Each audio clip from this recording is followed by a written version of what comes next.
Kumbaga, o lumabag ka sa gera, solve mo yung problema, hindi ka naman binigyan ng armas.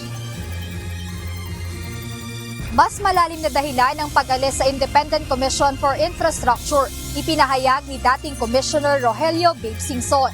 Presidential son at House Majority Leader Representative Sandro Marcos humarap sa Independent Commission for Infrastructure at humiling ng executive session. And when you have to excise a cancer out of such a complicated system, you need to do some very major surgery. And to do that, and when you do that, you will bleed. And that is what we had to go through. Nagaganap na korupsyon sa gobyerno, inihalintulad ni Pangulong Ferdinand Marcos Jr. sa isang malubhang sakit.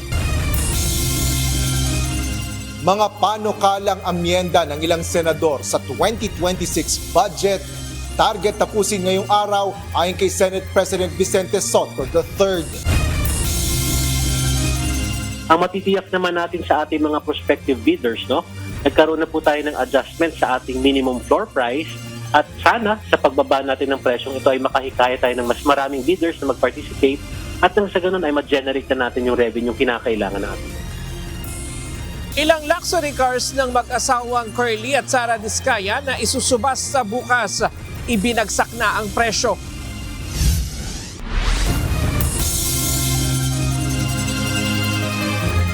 Magandang hapon, Pilipinas at sa buong mundo. Tayo po ay sabayang napapakinggan sa Radyo La Verdad 1350 ang UNTV Radio. Una sa ating mga balita.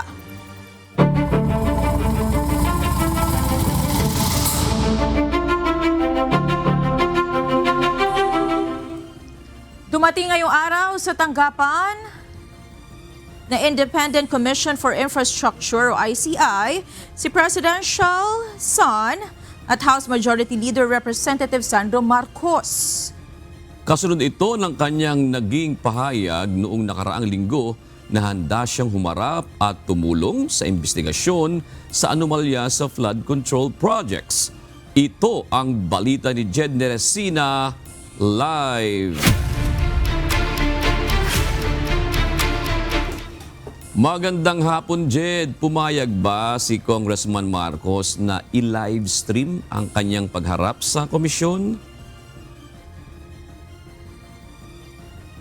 Magandang hapon sa inyo, June. Monica, hindi pumayag si Congressman Sandro Marcos bagkus humiling siya ng isang executive session sa kanyang pagharap dito ngayong hapon sa tanggapan ng Independent Commission for Infrastructure o ICI. Voluntaryong humarap si Presidential son at House Majority Leader Sandro Marcos sa komisyon. Ito aniya ay upang tumulong sa investigasyon hinggil sa kontrobersyal na flood control projects.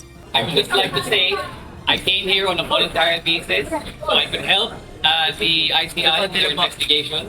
I was not served or subpoena. I am not subject to any investigation. However, I am willing to give and tell the ICI anything that I might know that will further the investigation. Sa pagharap ni Representative Marcos sa mga kawani ng ICI, humiling na ito ng executive session. Ayon sa kanyang legal counsel, handang ibahagi ng kongresista ang lahat ng kanyang nalalaman na posibleng makatulong sa investigasyon ng komisyon. More importantly, there may be critical information that may be elicited from his testimony which may jeopardize or compromise further investigation of this commission. So for that reason, we again request that for an executive session for Congressman Marcos.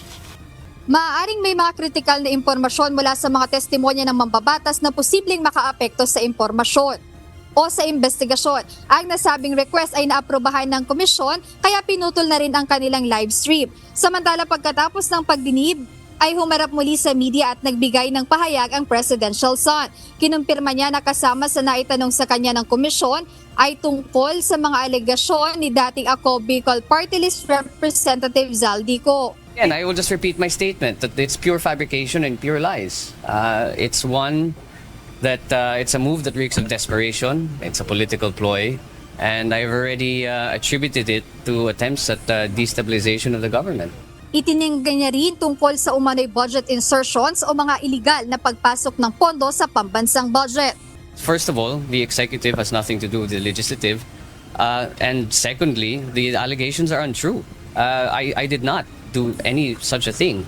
Kung nakikita niyo po yung listahan, may mga project dyan sa Davao City nakalista sa Davao City.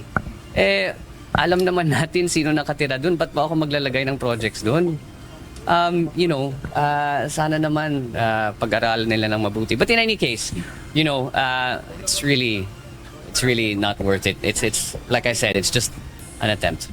June, Monica, pagkatapos ngang humarap ni Congressman Sandro Marcos dito sa tanggapan ng ICI kaninang hapon, binigyang diin niya na handa niyang ibigay yung anumang impormasyon na kanyang nalalaman, lalo na kung makakatulong ito sa ginagawang investigasyon dito sa kontrobersyal na flood control projects. Sinabi din ng mambabatas na wala siyang tinatago kaya handa niyang ibigay o handa siyang makatulong sa anumang paraan dito sa independent body. Bukod dito, sinabi rin ng kongresista na he had given the full authority sa ICI upang ilabas yung video recording ng kanyang mga pahayag ng pagharap niya sa ICI kung hindi naman ito makakaapekto dito sa investigasyon sa flood control projects anomaly. Ayan muna update mula rito sa Taguig City. Balik sa inyo.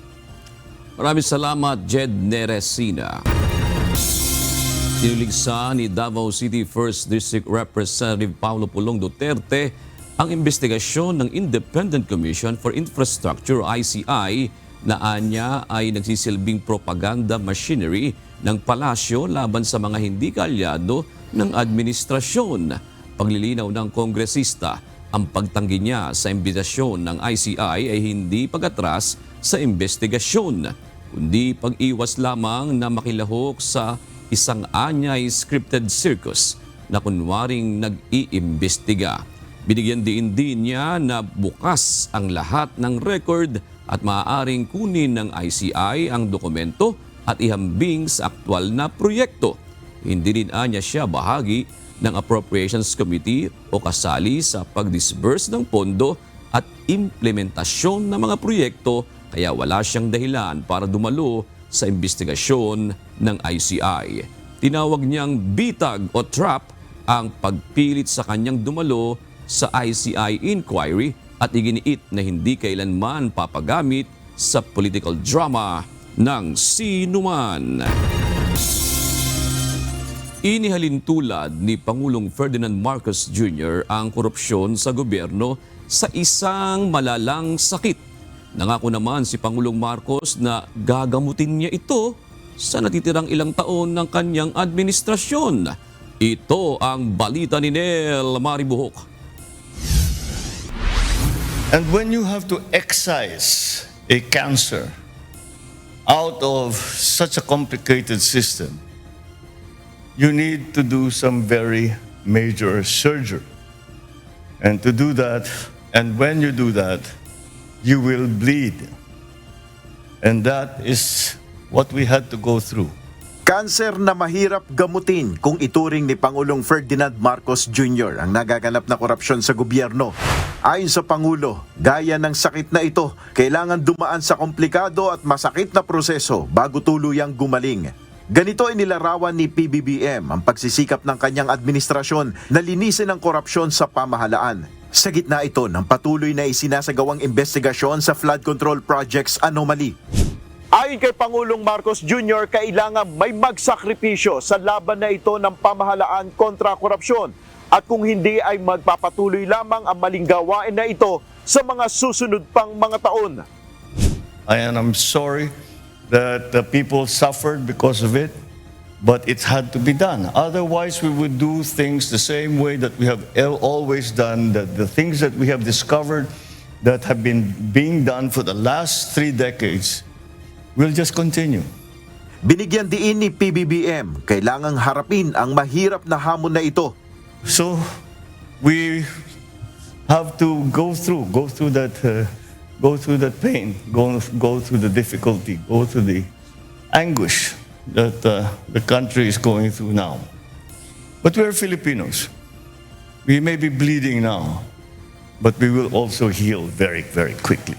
Nangako ang Pangulo na sa natitirang ilang taon ng kanyang administrasyon, patuloy ang kanyang kampanya laban sa korupsyon. Magtatrabaho niya sila ng 24/7 o walang tigil. Naniniwala si PBBM na makakamtan ang ninanasang matigil ang korupsyon sa pamahalaan. We know what we are doing, and we will continue this campaign against corruption. We will continue our campaign on this abuse and this entitlement that has shocked everyone, myself included. Nel Maribuho, UNTV News and Rescue. Diyos ang aming sandigan, serbisyo publiko ang aming pinahalagahan. Ipinahayag na ni dating Independent Commission for Infrastructure Commissioner Rogelio Babe Singson na mas malalim na dahilan ng kanyang pag-alis sa ICI. Ito rin ang nag-udyok sa kanya upang mapela sa Kongreso at Malacanang na ipasa ang nakabingbing panukala para sa komisyon. Ito ang balita ni Jed Neresina. What we wanted to convey was ICI as it is today does not have enough powers to be able to execute as quickly as we can what we need to do.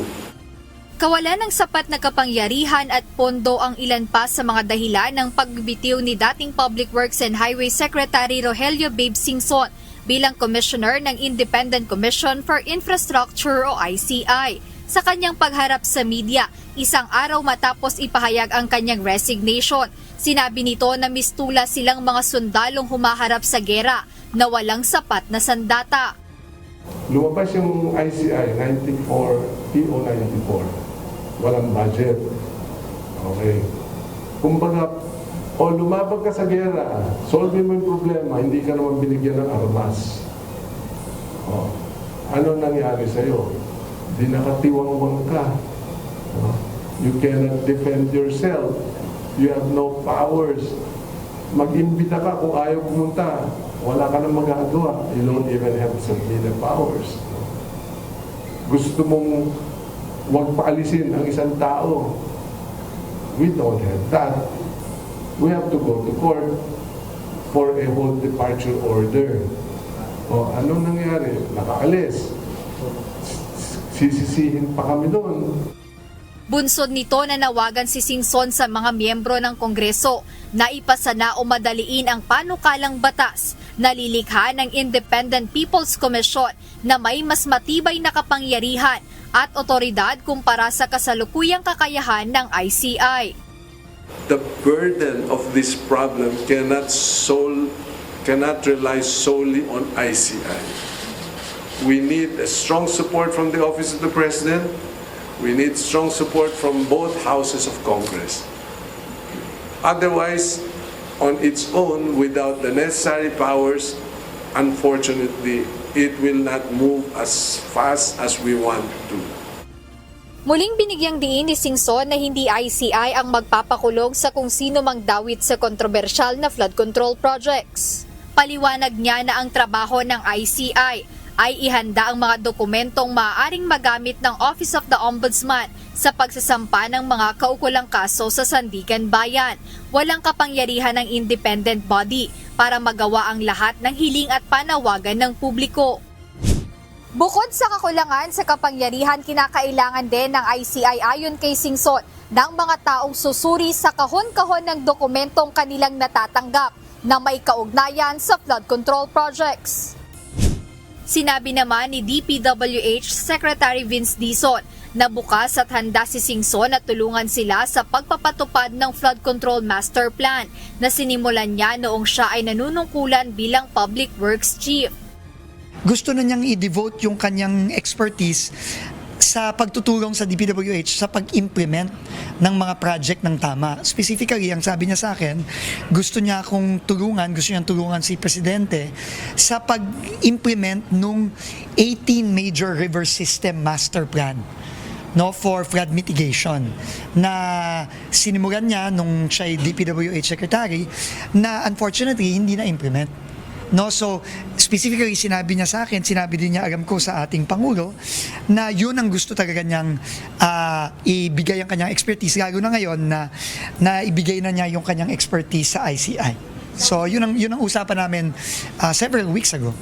Especially so, because if you recall, ako yung tinatarget sa DPWH. And fortunately, napapayag namin si Vince Dizon. So in fairness to him, I want to help him as much as I can. Jed Neresina, UNTV News and Rescue. Diyos ang aming sandigan, serbisyo publiko ang aming pinahahalagahan. Kinwestiyon ni House Deputy Minority Leader at mamamayang Liberal Party List Representative Leila de Lima ang pagkabinbin sa panukalang batas na magpapatibay sa Independent Commission for Infrastructure o ICI. Kasunod ito na pagbibitiw sa ICI ni Rogelio Babe Singson. Ito ang balita ni Rosalie Cos. Kumakalampag na po kami, both sa House leadership and also kay Pangulo. Nasaan na po? Bakit po hindi pa ini-schedule for plenary? We have barely 5 session days remaining.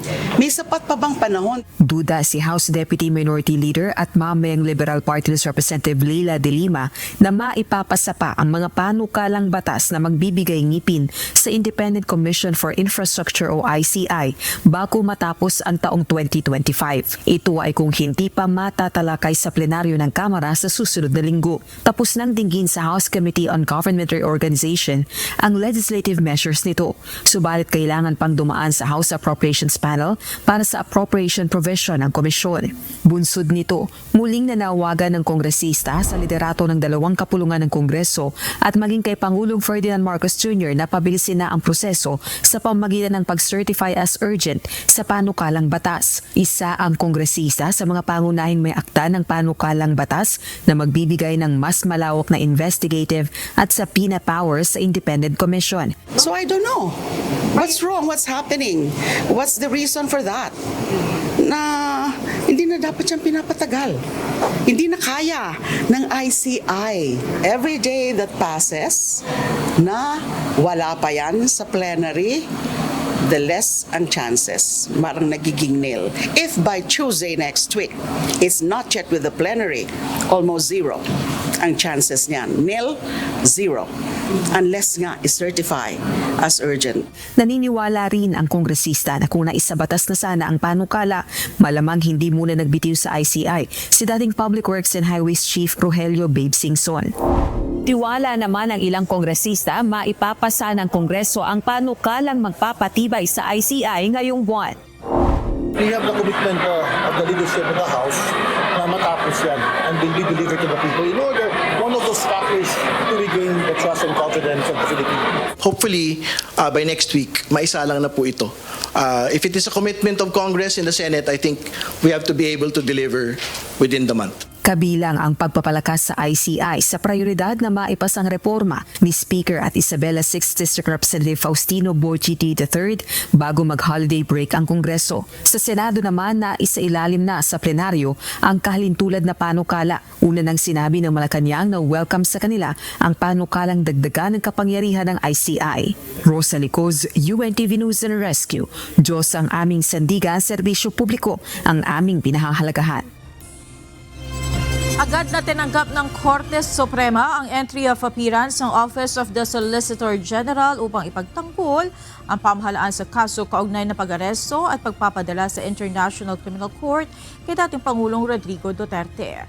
Sa en-banc session kahapon, granted the manifestation ni Solicitor General Darlene Berberabe sa pagnanais ito na maipagtanggol ang gobyerno sa pagpapaaresto sa dating Pangulo.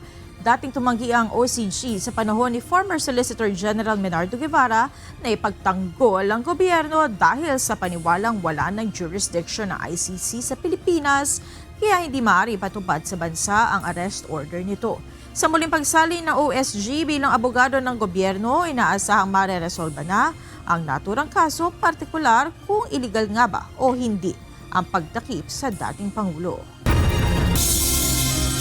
Tila nagkakaroon ng problema sa individual na panukalang amyenda ng ilang senador sa proposed 2026 budget. Sa kabila nito, kumpiyansa pa rin ang senador na matatapos ng Kongreso ang pagpapasa ng ng panukalang pondo at mapipirmahan nito ng Pangulo bago matapos ang taon.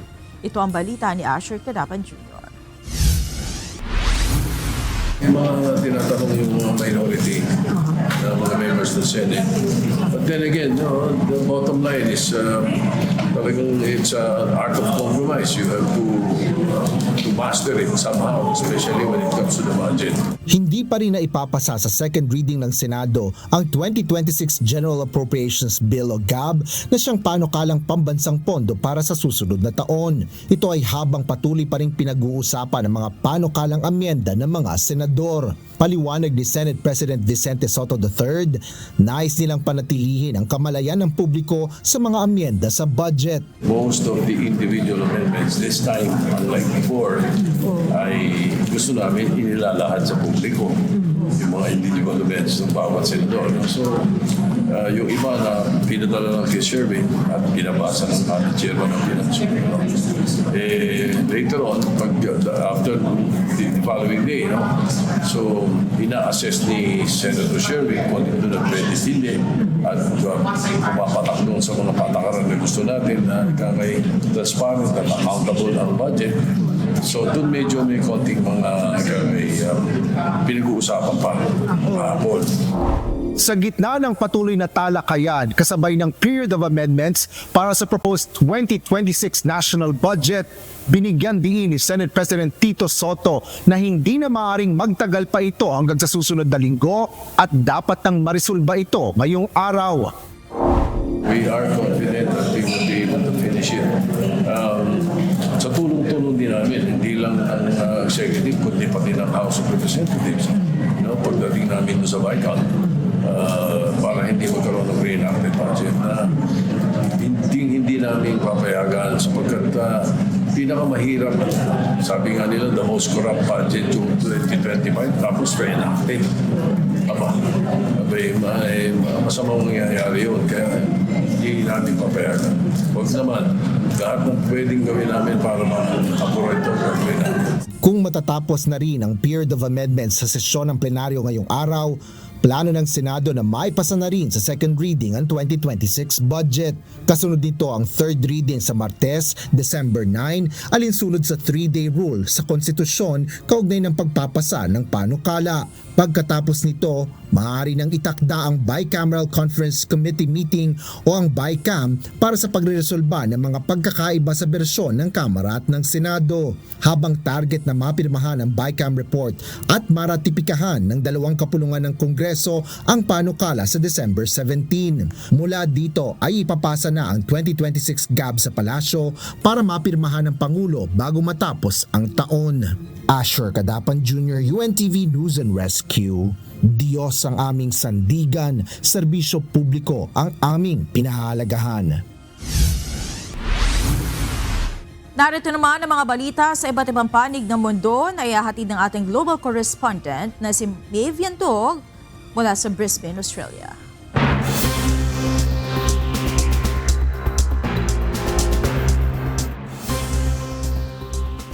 Hiniling ng mga prosecutors sa South Korea ang kabuoang 15 taong pagkakakulong para kay dating First Lady Kim Kon-hee na inakusahan ng bribery, stock manipulation at paglabag sa political fundraising laws.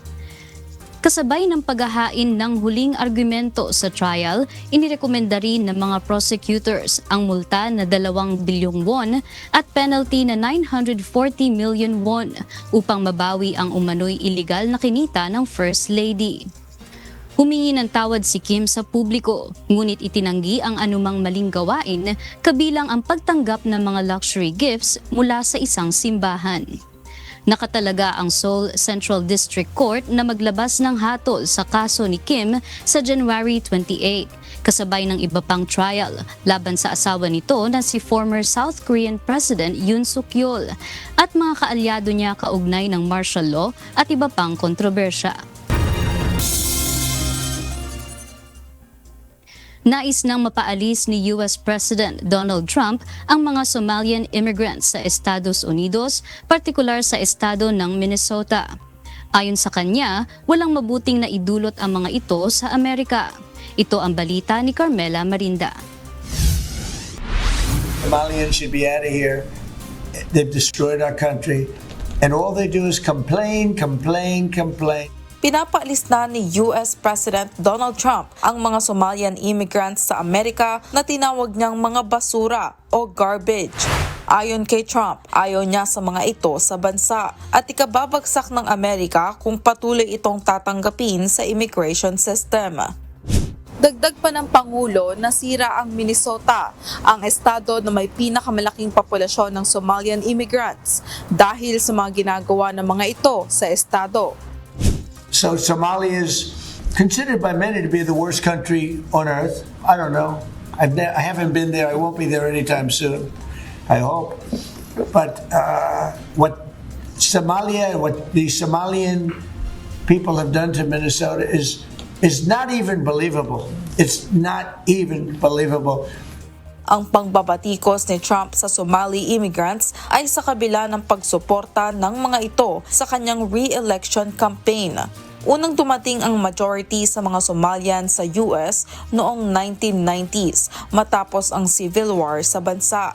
Ayon sa US Census, 73% ng mga ito ay naturalized citizens sa US.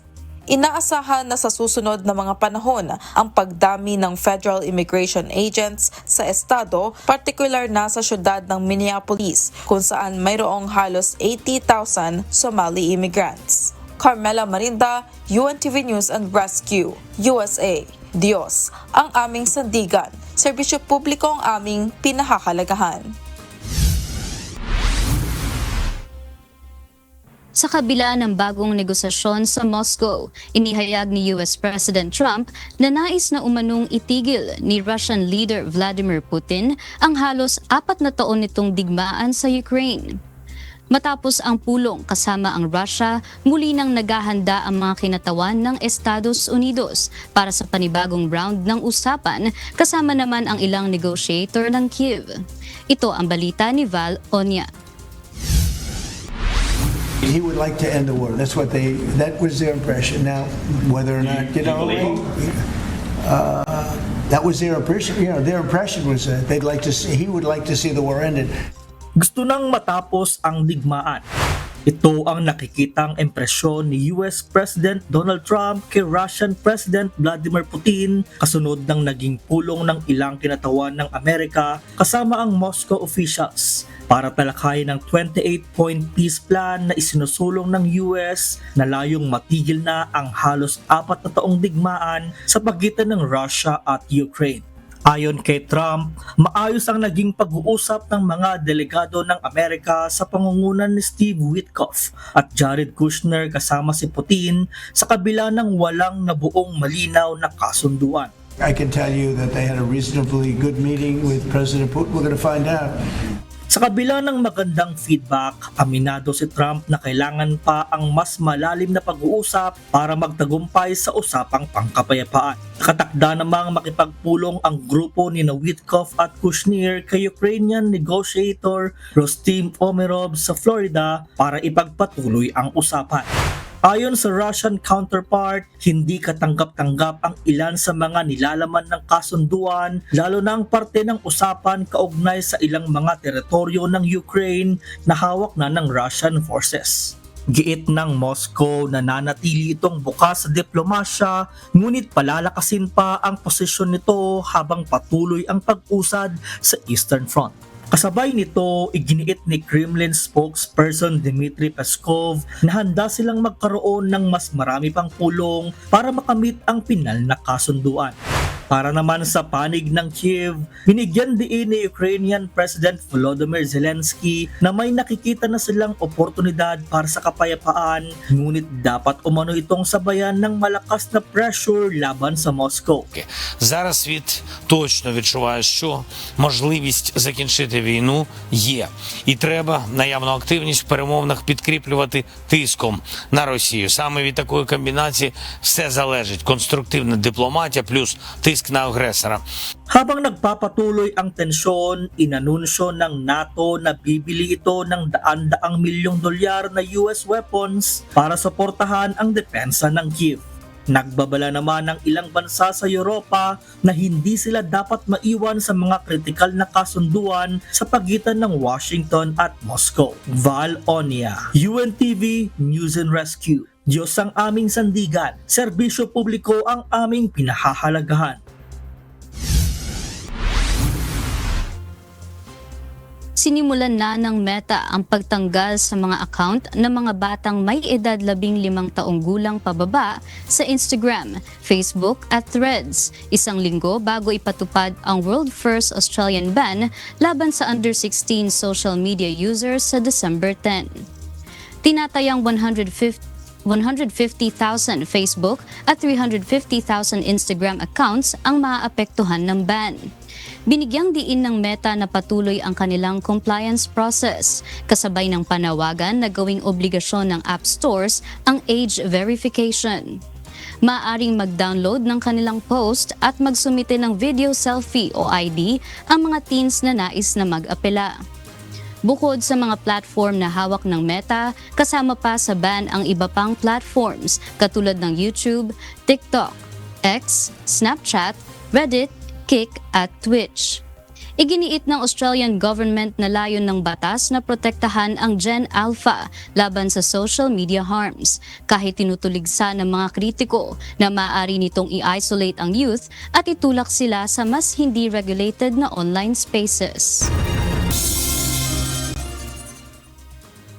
At yan ang mga balita mula sa iba't ibang panig ng mundo. Mula dito sa Brisbane, Australia. Ako si Mavian Dog. Magandang gabi. Pinalaya na ng mga rebelding Houthi ang 9 na tripulanteng binihag ng mga ito matapos lusubin ang sinasakyang barko na MV Eternity Sea noong Hulyo. Sa update na nilabas ng Migrant Workers Secretary Hans Leo Kakdak, nagpasalamat ito sa Sultan ng Oman na si Haitham bin Tariq para sa ligtas na pagpapauwi sa mga naturang seafarer. Sa naunang pahayag ng Department of Foreign Affairs, nakahanda ang Philippine Embassy at Migrant Workers Office sa Muscat, Oman para sa agarang repatriation ng mga ito sa Pilipinas. Muling susubukang ibenta bukas ng Bureau of Customs ang ilang luxury cars ng mag-asawang Curly at Sara Diskaya. At dahil walang kumagat sa malaking halaga nito noong unang auction, nagpasya ang BOC na ibagsak na ang presyo nito. Ito ang balita ni Ryan Lacanlale. Ang matitiyak naman natin sa ating mga prospective bidders, nagkaroon na po tayo ng adjustment sa ating minimum floor price. At sana sa pagbaba natin ng presyong ito ay makahikaya tayo ng mas maraming bidders na mag-participate at nang sa ganun ay ma-generate na natin yung revenue kinakailangan natin. Walang bidder na nagka-interes sa 4 na luxury cars ng mag-asawang Curly at Sara Diskaya sa isinagawang auction noong November 17. Kaya idineklara ng Bureau of Customs ang failed bidding. Bunsod ng nangyari, ibinaba ng BOC ang presyo ng mga ito. Ang Toyota Tundra na nagkakahalaga dati ng 4.9 million pesos, ngayon ay nasa 3.4 million pesos na lamang. Mula naman sa 7.2 million pesos na original price ng Toyota Sequoia, 4.6 million pesos na lang ngayon. Nasa 36.2 million pesos naman ang Rolls-Royce Cullinan na dating 45.3 million pesos. 13.8 million pesos naman ang Bentley Bentayga na dating 17.3 million pesos. Gumamit po tayo ng mas mataas na depreciation factor, Dati po kasi dun sa unang auction, ang ginamit po natin ay nasa 10% po lamang. Pero sa ating mga existing na polisiya, maaari tayong gumamit ng hanggang 16%. Kung kaya't atin pong nababa substantially yung mga presyo ng bawat sasakyan, Bukas isasagawa ang ikalawang public auction sa mga sasakyan sa pamamagitan ng sealed bidding kung saan ila-livestream ang proseso. Inaasahang makakalikom sila ng 58 million pesos para sa 4 na sasakyan. Ayon sa BOC, may 4 na prospective bidder na nagpahayag ng intensyon na bumili sa mga sasakyan at inaasahan nilang madadagdagan pa ito. Mas marami po ang nagpunta ng public viewing ngayon at mas marami din po yung mga nagpo-post online ng kanilang mga selfie sa mga sasakyan, lalong-lalo dun sa napaka popular na Rolls-Royce, no? Although hindi natin pinapahintulutang buksan at kunin yung payong, pero masasabi po natin dahil nagkaroon na po ng experience ang ating mga kababayan, no? Sa ating nakaraang auction, nagkaroon po sila ng idea na pwede po palang matingnan, no? At masulyapan man lamang itong mga sasakyang ito. So masasabi ko pong mas marami ang nagpa-public viewing po this time around.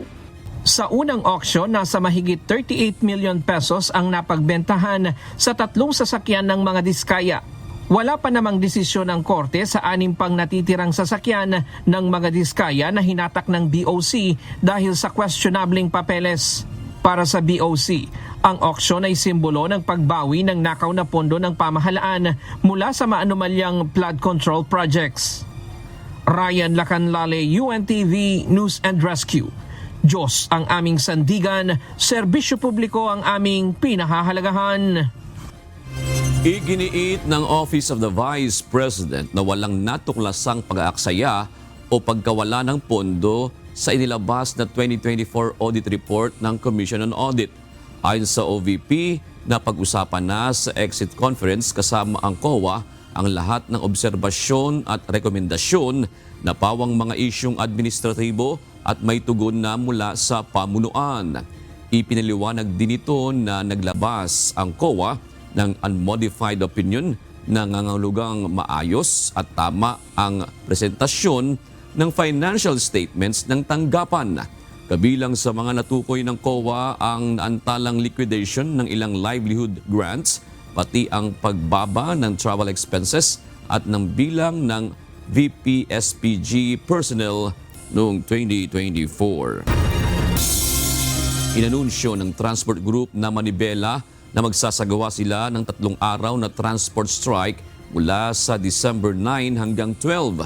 Sa kanilang sinagawang press conference kanina, sinabi ng presidente ng grupo na si Mar Valbuena, ang tigil pasada ay kanilang protesta laban sa umano'y sistematikong pangungutong at pangigipit ng ilang kawani ng Land Transportation Office o LTO sa mga jeepney driver at operator. Kinundin na rin ng grupo ang mga naantalang paglalabas ng rehistro ng mga jeep kahit nakapagbayad na ang ilang tsuper dahilan para mahuli at matikitan ang mga ito sa kalsada. Dagdag pa ng grupo, handa silang extend ang 3 araw na tigil pasada kung kinakailangan. 3 linggo bago ang holidays, puspusan na ang ginagawang cyber patrolling ng PNP Anti-Cybercrime Group upang masawata ang mga nagbebenta ng paputok online. Ilang operasyon na rin ang isinagawa ng pulisya na nagresulta sa pagkakahuli ng ilang online sellers. Ito ang balita ni Lea Ilagan. Nakita natin, mas madali sa online ngayon kasi may delivery. So, ikiklik na lang nila at ihahatid na lang sa kanila kung saan ang usapan. So, yun ang nakita ko dahil may safe sila na idadali na lang sa lugar kung saan nila gusto i-deliver yung items. Umakyat na sa 10 individual ang naaresto ng PNP Anti-Cybercrime Group sa iba't ibang lugar sa bansa dahil sa illegal online selling ng paputok. Ito'y matapos ang 7 magkakasunod na operasyon sa Cavite, Laguna at Maynila. Ayon kay PNP ACG Director, Police Brigadier General Wilson Asweta, na-monitor nila ang pag-aalok ng mga ito ng illegal na paputok online. Yes, bawal po ang online selling ng mga kahit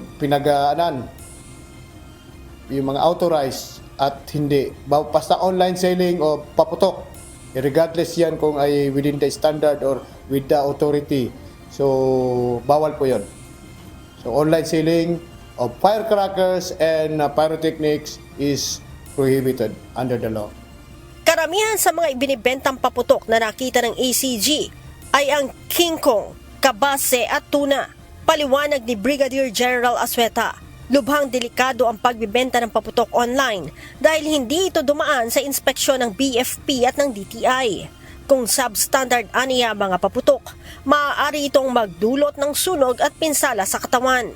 So we will act on this because this Christmas we want to assure that to protect our public sa mga laban sa mga paputok na yan na makakapag sira sa ating mga katawan, injuries, at ito magdulot din ng mga sunog. So kasi ito ay hindi ayon sa authorized standard ng ating Philippine National Police.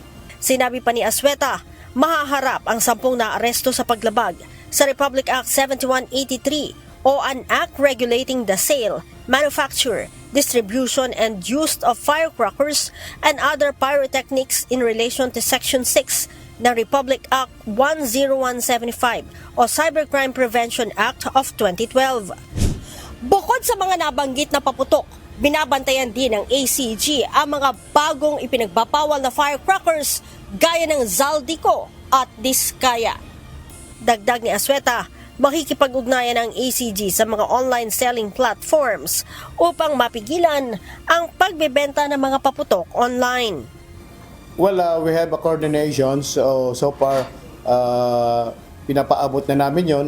But of course, meron din sa amin na tumutulong na yung mga ibang grupo na especially concerned sa illegal online selling of firecrackers na maaresto at makuha itong mga nagsibibinta dyan. So, naipaabot naman natin po yan.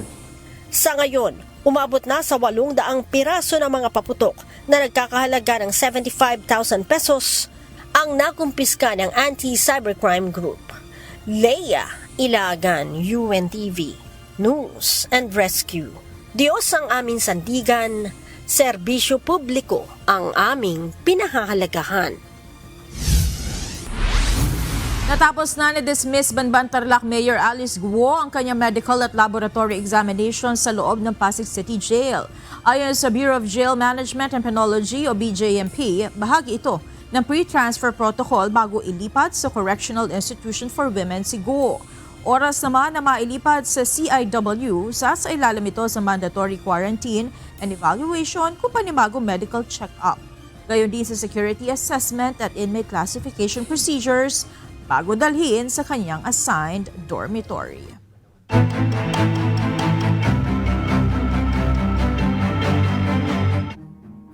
Ininspeksyon ni Pangulong Ferdinand Marcos Jr. ang bagong gawa na Bukana Bridge o kilala rin bilang Davao River Bridge. Ang naturang tulay ay naging inisyatibo at nakumpleto sa ilalim ng Marcos administration. Ayon kay Pangulong Marcos, opisyal na magbubukas ang tulay bukas, December 15. Inaasahang malaking tulong ito upang maibsan ang trapiko sa Davao City. It is a 1.3 kilometer bridge. Kasama ito sa buong bypass na ginagawa around the Davao City. At ito'y sinasabi ang estimate natin na ang biyahe na dati halos 2 oras ay mababawasan, magiging mga 25 minutes, 20 minutes na lang. Kaya't malaking ginhawa. Lalong-lalo na ay ngayon na magpapasko tayo, alam naman natin nangyayari sa traffic. Kaya ito ay magagamit. We will open the bridge on the 15th. December 15 gagawin na.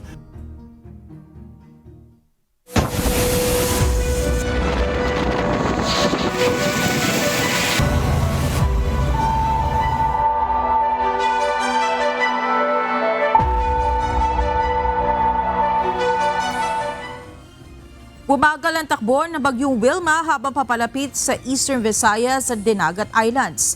Samantala, nadagdagan pa ang mga lugar sa Visayas at Mindanao na nakataas sa Tropical Storm Warning Signal number 1. Ang iba pang detalye ay ahatid ni Charmaine Varilla, weather specialist ng DOST Pag-asa. Base nga sa ating latest satellite animation, si Bagyong Wilma o Tropical Depression Wilma ay huling namataan sa layong 575 kilometers silangan niya ng Eastern Visayas at may taglay na lakas ng hangin na umaabot ng 45 kilometers per hour malapit sa sentro at mga pagbugso na umaabot hanggang 55 kilometers per hour. May kabagalan nga yung kinikilos nito, pakanluran, timog kanluran, at umaabot nga yan ng 10 kilometers per hour. At sa kasalukuyan nga, nakakitaan na nga natin ang epekto dito yan sa may Eastern Visayas, maging dito sa may Central Visayas. May mga nare-record na nga tayong mga malalakas na mga pag-ulan at pagbugso nga ng hangin. Maging sa mga ilang bahagi nga ng Bicol region nakararanas na rin ng mga malalakas na mga pagulan dahil naman sa shear line.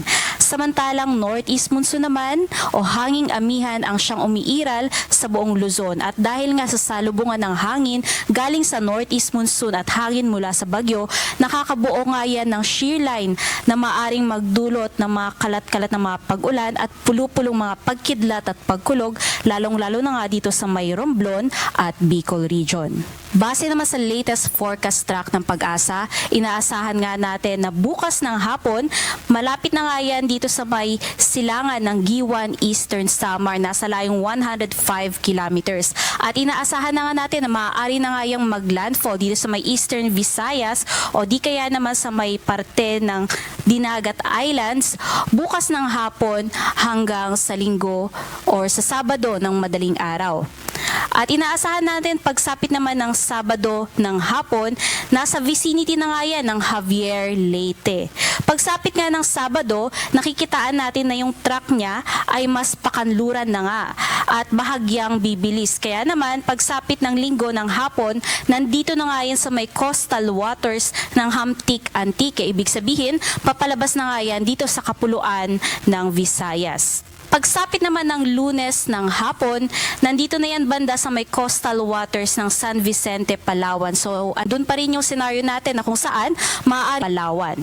At pagsapit nga ng Tuesday ng hapon, nandito na yan sa layong 135 kilometers silangan ng Pag-asa Island, Kalayaan, Palawan at papalabas na nga ng ating Philippine Area of Responsibility.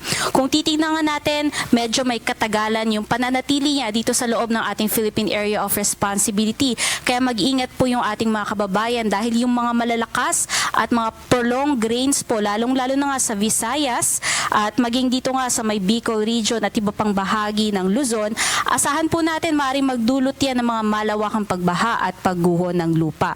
At i-consider din po natin yung area of probability na kung saan, kung may pagbabago sa initial track nga nitong si Bagyong Wilma, maaari yang tumaas hanggang dito sa may parte ng Eastern Samar o kaya naman bumaba hanggang dito sa may Dinagat Islands. Kaya patuloy po tayong mantabay sa Pag-asa hinggil nga sa magiging updates dito kay Bagyong Wilma. Sa nakita nga natin na senaryo, nagtaas tayo ng wind signal number 1 sa may southern portion ng mainland Masbate, maging sa may isla ng Samar, kasama dyan ang Northern Samar, Eastern Samar, Samar, Biliran, Leyte, Southern Leyte, northern portion ng Cebu including Bantayan, Camotes Island at eastern and central portions ng Bohol. Sa may parte naman ng Mindanao kasama ang Surigao del Norte including Siargao, Bukas Grande Islands, Dinagat Islands, northern portion ng Surigao del Sur, northern portion ng Agusan del Norte. Patuloy po nating pinag-iingat yung ating mga kababayan sa mga peligrong dala ng mga malalakas na hangin, especially nga yung mga areas under wind signals. At bukod nga po dyan, dahil nga sa sabayang epekto nga nitong hangin na nanggagaling sa northeast monsoon at yung hangin na nanggagaling sa bagyo, asahan po natin na sa susunod na 3 araw, ang buong bahagi ng Luzon at Visayas ay makararanas pa rin ng mga malalakas na mga pagbugso ng hangin kahit nga walang nakataas na wind signal at maaari nga yung umabot in some parts pa ng Mindanao dito sa may Zamboanga Peninsula at Misamis Occidental. In terms naman ng mga ine-expect natin ng mga malalakas na mga pag-ulan, dahil nga sa pinagsamang epekto ng shear line at nung bagyo po nating si Wilma, asahan nga yung pinakamatataas ngayong hapon hanggang bukas ng hapon ay nandito nga sa may Catanduanes, Albay, Sorsogon, maging sa may Northern Samar, Samar, Biliran at Southern Leyte na kung saan umaabot nga yan ng 100 to 200 millimeters. Muli, pag sinabi po natin na ganitong kadami ng bagyo, maaari na po yung magdulot ng malawakang mga pagbaha at pagguho ng lupa. Kahit po yung mga areas na under assessment natin ng moderate susceptibility, mag-expect na po tayo ng possibility ng mga pagbaha or floodings at landslides. And in some areas, kasama ang Camarines Sur, Masbate, Negros Occidental, Negros Oriental, Siquijor, Cebu, Bohol, Leyte, Southern Leyte, Dinagat Island, Surigao del Norte, Camiguin, Agusan del Norte at Misamis Oriental, asahan yung 50 to 100 millimeters na mga pag-ulan. Pagsapit naman ng bukas ng hapon hanggang Sabado ng hapon, na kung saan inaasahan na nga natin na tumatahak na nga yan dito sa may bahagi ng Eastern Visayas, maging sa may Central Visayas itong bagyo natin.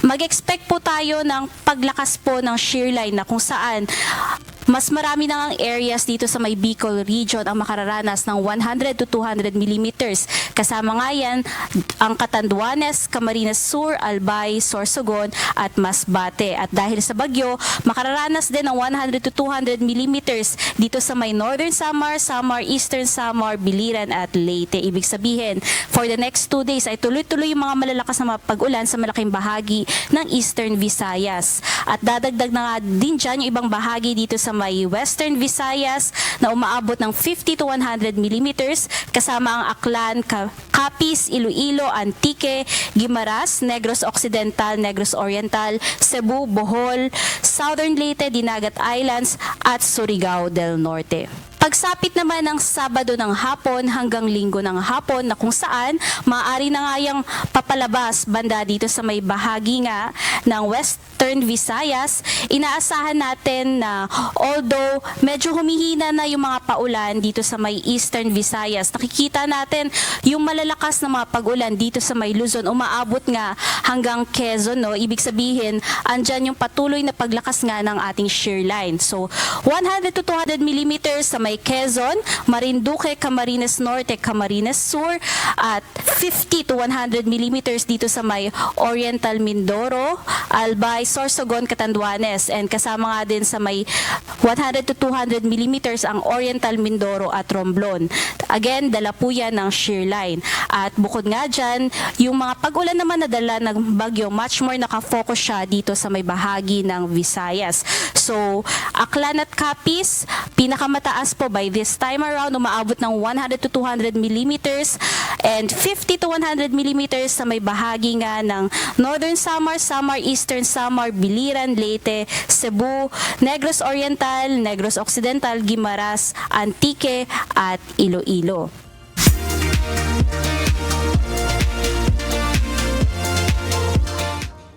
Nanguna ang Cup of Joe bilang most streamed OPM artist sa Pilipinas ngayon 2025, habang ang kanilang hit song na Multo ang itinanghal na most streamed song sa Spotify Wrapped.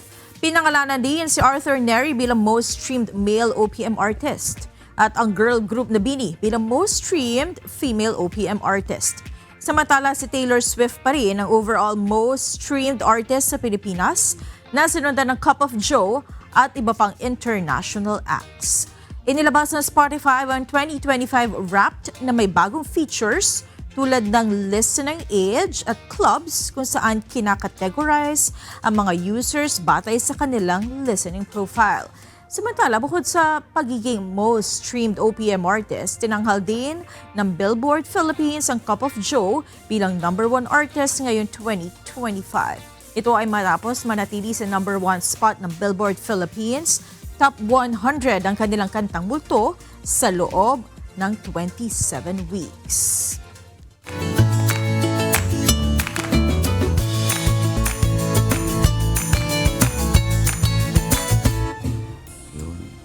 Monica, doon sa mga kababayan natin sa Eastern Visayas at Central Visayas, huwag po kayo magpakampante dahil kahit po mahina lamang po itong bagyong Wilma, yung pag-ulan din ng, kumbaga, malawak ang pag-ulan din, maaaring maidulot nito base doon sa weather forecast ng Pag-asa kanina. Kaya, ingat pa rin po tayo. Tsaka, recently, di ba, sinasabi nung, although yun nga, kung pagbabasihan yung forecast, hindi ganun kalakas, pero kasi as you have noticed recently, yung mga lugar na dating hindi nakakaranas or sanay makaranas sa mga bagyo, nagugulat pa rin sila minsan doon sa nagiging impact ng mga pumapasok sa ating bansa. So, we can never be too lenient ka nga, di ba? Tsaka yung nasa mga Northern Luzon din, dahil nga naman yung epekto naman ng shear line, Siyempre, ganyan yung amihan pa rin na nag-i-interact nga doon sa mainit na hangin naman sa Pacific, nagkakaroon nga ng shear line. So, mga pag-ulan pa rin yan ang mararanasan ng ating mga kababayan dyan sa Northern Luzon at pati sa mga bandang Southern Luzon, Bicol Region, etc. Yan. Yeah, todo ingat pa rin po. Samantala, narito naman po ang ating mga naging kausi ngayong pong araw ng Webes. Salamat po at shout out kina James Herrera, Alfredo Gulciano at Renato Gutierrez. Maraming salamat din kina Remy Garcia, Isabelita Aguilon at Billy Liwag. Mga kasambahay, kung may mga istorya po kayong nais pambalikan sa Ito Ang Balita, pwede niyo po ito muling mapanood sa aming mga official social media account. Magtungo lamang po sa UNTV News and Rescue YouTube channel at i-click ang subscribe button. Gayon din sa aming Facebook, Instagram, X at TikTok accounts. Mapapanood niyo rin po rito ang iba pang news programs ng UNTV, pati na iba pang video ng nag-iisang public service channel. Kaya subscribe, like, and share. Narito naman ang salita ng Diyos na ating sandigan. Mula sa aklat ng Isaias 33:2 na nagsasabi, O Panginoon, magmahabagin ka sa amin. Aming hinintay ka. Ikaw ay maging kanilang bisig tuwing umaga. Aming kaligtasan naman sa panahon ng kabagabagan.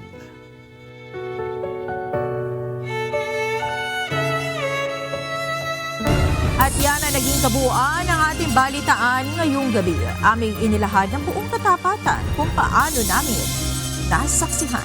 Kayo po'y makapagtitiwala ng aming nakita at narinig ang aming ibinabalita. At dito po sa UNTV, Diyos ang aming sandigan, serbisyo publiko ang aming pinahahalagahan. Magandang gabi po.